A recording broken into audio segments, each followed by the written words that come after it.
l'Africain est habité par aussi bien les traditions, les coutumes et une manière de penser qui lui est propre d'abord, contrairement à ce qu'on observe en Occident. Cela dit, si Parfait ici devient aujourd'hui président qui sait qu'attend, en Afrique on ne conteste pas le pouvoir du chef ou l'autorité. On ne conteste pas. Quand on est chef, quand on détient le... La démocratie comme le système des libertés sans frein, parce que c'est vers ça que l'Occident va, n'est pas le mode de gestion de l'Afrique. L'Afrique pense que l'homme n'est rien sans les hommes. Ça, c'est Sédou Badian qui le dit dans Sous l'orage. Il vient au monde dans leurs mains, il s'en va dans leurs mains. C'est-à-dire que de votre naissance jusqu'à votre mort, vous êtes en... La démocratie est-elle réellement une chance pour l'Afrique? Docteur Mbesse, je vous repasse la parole en vous posant une question de manière générale. Quel est justement le regard synoptique que vous jetez sur la démocratie en Afrique? Parfait. Il faut dire que je ne saurais répondre à cette question de manière générale parce que l'Afrique elle-même est plurielle et les pratiques démocratiques dans ces pays varient également. Il est donc important de tenir compte de ces disparités de mécanismes dans lesquels se déploie la démocratie en Afrique. Bon, il faudrait également lever une nuance. Est-ce que nous parlons de la démocratie en Afrique ou de la démocratie occidentale en Afrique? Parce que il est important de lever ces nuances pour ne pas renfermer la démocratie dans une camisole culturelle importée et comprendre que les pratiques démocratiques sont en réalité un patrimoine universel de l'humanité. Maintenant, il est important de savoir comment cela se déroule, sachant bien que le système de gouvernance qu'est la démocratie s'appuie sur un système d'abord sur un tréfonds spirituel et un autre tréfonds culturel. Parce que si nous ne percevons pas ces ancrages, nous serons tentés de dire... J'avoue que moi, je ne comprends pas. Je veux mieux comprendre. Vous dites que est englué d'abord dans un aspect spirituel, oui, puis culturel. Tout à fait. Essayez un peu d'aller un peu plus en profondeur. Okay. C'est-à-dire quoi? C'est-à-dire que lorsque nous avons nos sociétés, il faut d'abord reconnaître que les pratiques de gouvernance que nous appelons aujourd'hui démocratie, que nous pouvons appeler également les oligarchies, les monarchies et tout cela, relèvent d'abord, émanent d'abord d'une vision spirituelle de la chose. Et que cette vision spirituelle génère également un construit culturel que partagent des personnes dans un espace approprié pour la régulation des rapports. Et il est d'abord nocif de constater que nous partions d'une culture pour apprécier les autres éléments dans un espace culturel. Et c'est ce qui pose le problème quand on veut définir la démocratie en Afrique et qu'on définisse la démocratie selon les principes d'Abraham Lincoln, selon les principes vus par les institutions qui sont occidentalisé du point de vue de l'idéologie et qu'on ne tienne pas compte de nos spécificités africaines. C'est pour cela que moi, dans la logique postcoloniale, je suis un défenseur des pratiques démocratiques africaines.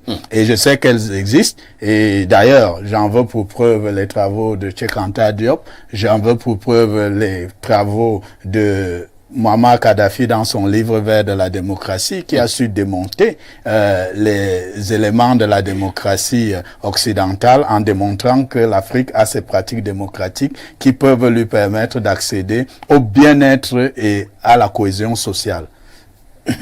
Merci beaucoup, docteur Etoua. Lorsque nous avons d'abord suivi ce premier jet de docteur Mbesse, c'est vrai que il veut quand même établir une différence entre la démocratie en Afrique et maintenant ce qu'il appelle la démocratie version occidentale. J'espère que je ne suis pas en train... En effet. Voilà. Alors, et vous voyez quand même qu'il y a une différence à ce niveau. Est-ce qu'il y a une démocratie type africain et maintenant une démocratie occidentale ou alors occidentalisée? Merci, parfait. Moi, je voudrais percevoir le fait un peu autrement. Il faudrait commencer par relever après bien sûr le brillant exposé de mon frère en face, que c'est vrai, la diversité en Afrique et bel et bien et en Europe également ne permettent pas d'apporter une réponse claire, voilà, à votre question. Toutefois, on va quand même relever que lorsque on prend la démocratie au sens propre, Oui. la définition reste universelle. En essayant de convoquer Abraham Lincoln, qui la présente comme le gouvernement du peuple, Par le peuple, et pour le peuple. Autrement dit, cette forme de gouvernement où le pouvoir dépend du peuple. C'est-à-dire le peuple se prononce dans la gestion du pouvoir. Maintenant, à dire que est-ce que l'Afrique a sa démocratie à elle, ou alors est-ce qu'il n'y a pas une forme de démocratie africaine, contrairement à celle occidentale? Je vais essayer de dire ici que la démocratie, dans un premier temps, elle se veut universelle, la conception, elle se veut universelle. C'est maintenant, du point de vue du positionnement géographique, dès lors qu'on se trouve en Afrique, qu'on peut se dire quand même que les manières de penser et d'agir propres aux Africains ne permettent pas à ces derniers d'appliquer ex cathedra la démocratie au sens universel. En d'autres termes, l'Africain est habité par aussi bien les traditions, les coutumes et une manière de penser qui lui est propre d'abord, contrairement à ce qu'on observe en Occident. Cela dit, si Parfait ici devient aujourd'hui président, qui sait qu'attend, en Afrique, on ne conteste pas le pouvoir du chef ou de l'autorité. On ne conteste pas. Quand on est chef, quand on détient le pouvoir, on sait que son mot compte d'abord. Le peuple se plie à la volonté du chef. Bien évidemment, on n'invite pas le chef ici à verser dans des abus. Non. Mais il sait quand même que, en Afrique, on sait que quand le chef a parlé, on se plie, on suit ce qu'il veut dire. Maintenant, je ne voudrais pas critiquer ou remettre en question un tout petit peu la pratique, la démocratie, d'après la conception occidentale ou d'après la conception grecque. Non. Mais dire quand même qu'il y a des éléments dans la démocratie qu'on peut parfaitement implémenter en Afrique, et maintenant des éléments de gestion du pouvoir en Afrique qu'on peut tenter d'accommoder un tout petit peu à la pratique démocratique universelle.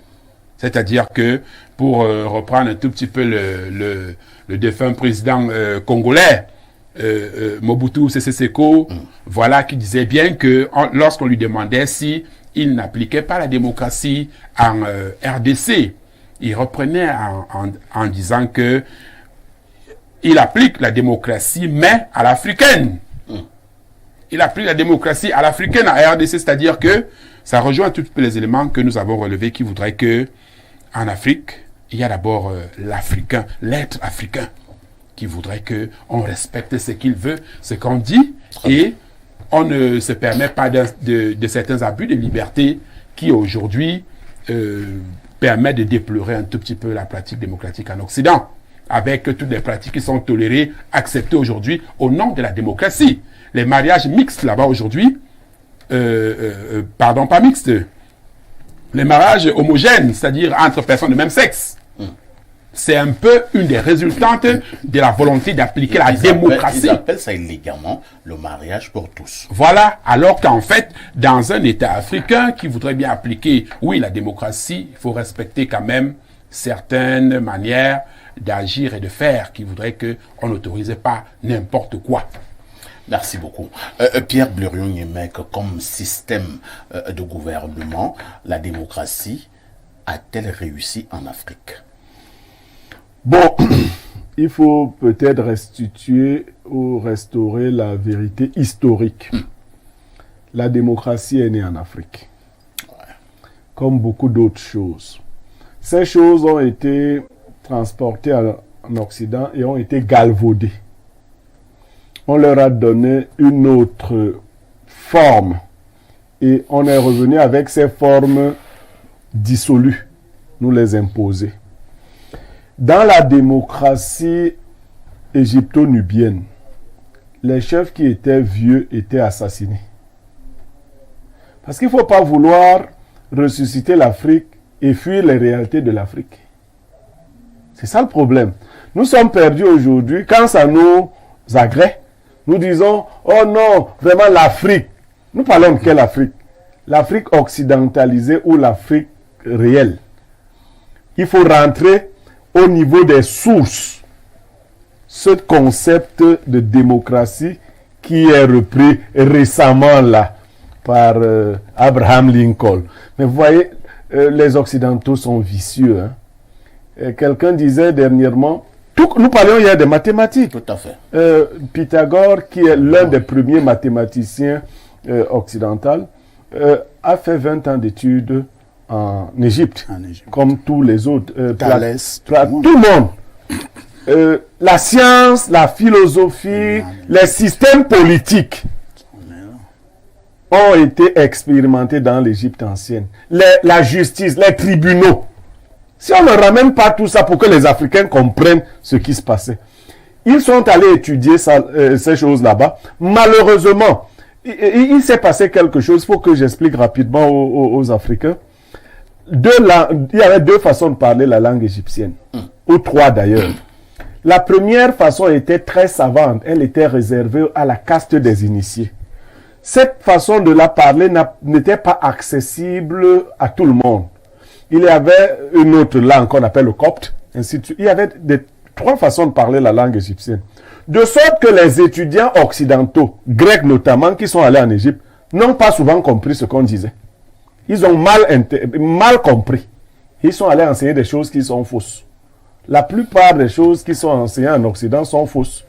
Et ces choses-là, lorsqu'on leur parle de la liberté du citoyen, ils ne comprennent rien à cela. À la vérité, on venait de vous parler du mariage pour tous. L'occidental, quand il vous parle même de libertinage, lui-même ne fait pas la différence entre liberté et libertinage. L'occidental est libertaire. Ce n'est pas cela. Nous estimons en Afrique, et la démocratie ne pouvait même pas naître ailleurs. Pourquoi? Nous sommes une société collectiviste, alors que l'Occident est une société individualiste. Vous ne pouvez pas dire le pouvoir du peuple. En Occident, chacun s'occupe d'abord de lui-même et de ses choses. En Afrique, on prend les décisions de manière collégiale. Il y a une caste de sages qui accompagne le chef. Parfait, ici, il y avait toujours un homme à côté du roi égyptien qui lui rappelait tout le temps, tu es un homme, tu es un homme, tu es un homme. Ça, c'était son travail. C'était son travail de dire à l'oreille du roi, tu es un homme, tu es un homme. C'était pour que le roi ne se prenne pas pour un dieu. Pour un dieu. C'était son rôle. Donc, et ça maintenant, aujourd'hui, nous avons déifié nos chefs. Nous les avons hypostasiés, nous les avons... C'est devenu des tyrans. C'est nous qui avons fabriqué des monstres. La démocratie est donc un système qui met en valeur l'être humain, qui défend la cause de l'humanité. C'est pas ce qu'on voit là avec maintenant la zoophilie. C'est-à-dire, on est en train de débattre dans des sénats, des parlements, sur la possibilité d'avoir des relations sexuelles avec les animaux. La démocratie est un système de sagesse, dans lequel le roi lui-même se renseigne constamment sur les volontés du peuple. Il a des représentants qui sont eux aussi contrôlés. La démocratie est un système dans lequel la corruption ne devrait pas exister. Parce que les sanctions sont radicales. Ce n'est pas ce que nous avons aujourd'hui. Maintenant, la démocratie galvaudée par l'Occident, celle qui nous a rendus plus nègres que nous l'étions avant, celle qu'on a ramenée, celle-là ne correspond pas à nos systèmes. Nous sommes donc perdus entre celle que nous avions et que nous n'avons pas plus, et celle qu'on nous présente que nous ne connaissons pas. Aimé Césaire disait qu'il y a 2 manières de se perdre. L'une par ségrégation murée dans le particulier, l'autre par dilution totale dans l'universel. Observez que les très grands docteurs, notamment Docteur Etoile, vous font remarquer quand ils parlent de l'Afrique que c'est de l'Afrique, mais quand ils parlent de l'Occident, du fait de la bonne formation occidentale qu'ils ont eue, ils ont tendance à vous dire l'universel. Non, ce n'est pas ça l'universel. L'Occident a tellement atrophié l'Afrique qu'il a réduit sa pensée à l'universel. Quand on fait quelque chose en Occident, on dit que la Coupe du Monde se jouait seulement en Occident, vous savez, on l'appelait la Coupe du Monde. Si vous jouez la Coupe en Afrique, on ne peut jamais appeler ça la Coupe du Monde. Pas du tout. Ils ont commencé à prendre quelques pays, jusqu'aux exemples les plus simplistes. Ils ont imposé. Et quand ils ont une valeur, entre guillemets, une valeur ou une contre-valeur, ils veulent l'imposer. La démocratie comme le système des libertés sans frein, parce que c'est vers ça que l'Occident va, n'est pas le mode de gestion de l'Afrique. L'Afrique pense que l'homme n'est rien sans les hommes. Ça, c'est Sédou Badian qui le dit dans Sous l'orage.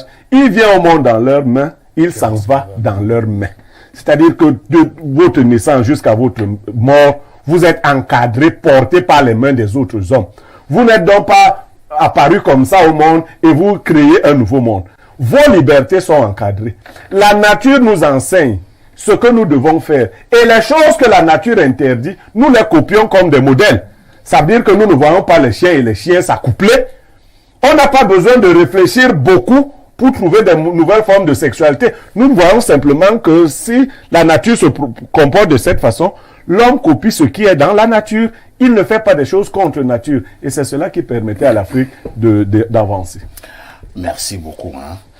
J'ai failli dire pour ce brillant exposé, aux allures de plaidoirie. Il fallait seulement mettre une toge, je serais avocat. Alors, on lit d'autres messages ce matin. Je sais pas. Nous parlons des choses. Il dit, coucou, dites cette prière dès que vous la recevez. Faites attention et passez une merveilleuse journée. Saint-Michel, puissante prière à l'archange Saint-Michel. Avant de lire, demandez 3 souhaits. Parfois, il faut laisser ça. C'est de l'obscurantisme. Ah bon? Oui, c'est de l'obscurantisme. Les gens sont terribles, hein? Alors que nous sommes trempés dans la réflexion. Vous voyez? Nous avons élevé les esprits. Permettez-moi, Oui. un grand conférencier français venait de donner une conférence importante sur le domaine des finances. La France était en crise. Il demande donc dans la salle s'il y a quelqu'un a une question. Personne. Ensuite, un petit vieux au fond lève le doigt. Et le conférencier lui demande, oui, quelle est votre question? Il demande au conférencier, avec votre ventre là, comment vous faites pour nouer les lacets le matin? Pendant que la France se meurt, pendant que la France est en difficulté, il se trouve des petits vieux.